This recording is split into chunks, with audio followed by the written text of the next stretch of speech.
11 जून 1897 आज ही के दिन क्रांतिकारी राम प्रसाद बिस्मिल का जन्म उत्तर प्रदेश के शाहजहाँपुर जिले में हुआ।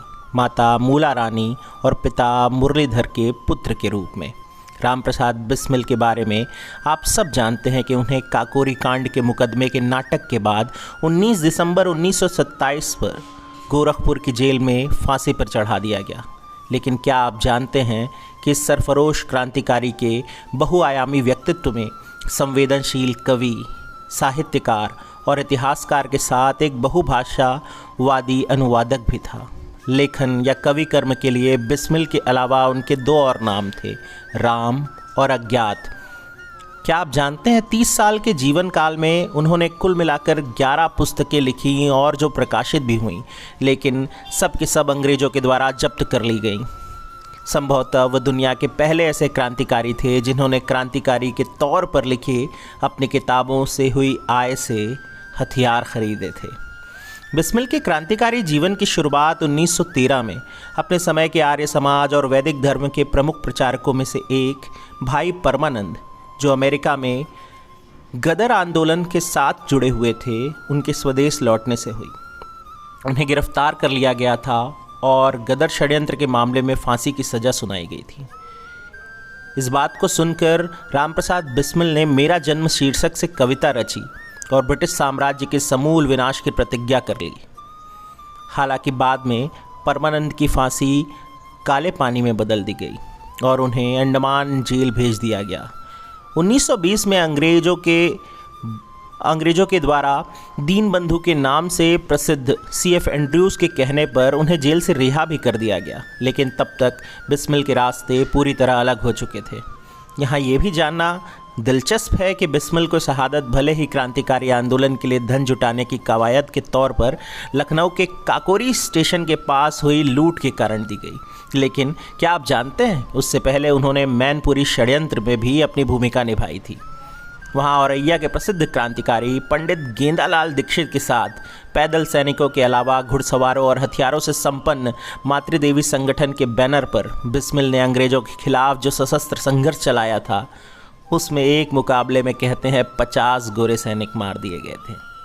इस मुकाबले के लिए बिस्मिल और दीक्षित दोनों को मैनपुरी, इटावा, आगरा, शाहजहाँपुर आदि जिलों में गुपचुप अभियान चलाकर पकड़ने का प्रयास किया गया।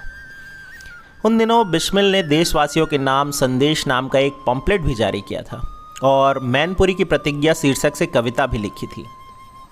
ये जानना दिलचस्प है कि अपने भूमिगत जीवन में गिरफ्तारी के गोरी पुलिस के तमाम कोशिशों के विफल हो जाने के बाद बिस्मिल थोड़े निश्चिंत हुए और फिर उन्होंने दल ज्वाइन किया चंद्रशेखर आज़ाद जी के नेतृत्व वाले हिंदुस्तान रिपब्लिक एसोसिएशन, जिसमें वो एक संस्थापक के तौर पर भी काम कर रहे थे। सवाल ये था कि शस्त्र खरीदने के लिए धन कहाँ से आए। इसी का जवाब देते हुए 9 अगस्त 1925 को अपने साथियों के साथ एक ऑपरेशन में काकोरी ट्रेन को लूट लिया गया। ये सरकारी खजाना था जिसे लूटा गया था। अंग्रेज इससे हिल चुके थे, उनके आत्मसम्मान पर चोट पहुंची थी। नतीजा हर एक व्यक्ति को ढूंढा जाने लगा जो इसका जिम्मेदार था और ढूंढ कर उन्हें सजाएं दी जाने लगी। इसी कड़ी में राम प्रसाद बिस्मिल भी गिरफ्तार हुए और 26 सितंबर 1925 को उन्हें लखनऊ सेंट्रल जेल की 11 नंबर की बैरक में रखा गया। उनके साथी अशफाक उल्ला खां, राजेंद्र लाहड़ी और रोशन सिंह के साथ उन्हें फांसी की सज़ा दी गई। सरफरोशी की तमन्ना अब हमारे दिल में है, देखना है ज़ोर कितना बाजुए कातिल में है। ये पंक्तियाँ जब राम प्रसाद बिस्मिल ने गुनगुनाई तो ऐसा लगा कि ये गीत उन्होंने ही लिखा है, उन्होंने ही रचा है। हालांकि ये गीत बिस्मिल अजीमाबादी, जो कि पटना के एक फेमस शायर थे, उनका है। लेकिन नवयुवकों को तो यही लगता है कि राम प्रसाद बिस्मिल ही इस गज़ल के रचयिता हैं और ऐसा होना भी चाहिए।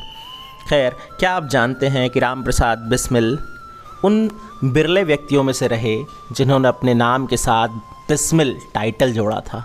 अंग्रेज़ों की नीतियों से नाराज़ होकर, अंग्रेज़ों की वो नीति जो हिंदू और मुसलमानों को आपस में लड़ाने का कारण बनती थी, राम प्रसाद बिस्मिल अपने आप को भारतीय कहलाना पसंद करते थे, ना कि हिंदू और ना ही मुसलमान। देश को आज भी ऐसे ही लोगों की ज़रूरत है। तो ये कहानी थी राम प्रसाद बिस्मिल जी की। मेरा नाम शेखर है और ध्यान से सुनने के लिए आप सभी का बहुत बहुत धन्यवाद।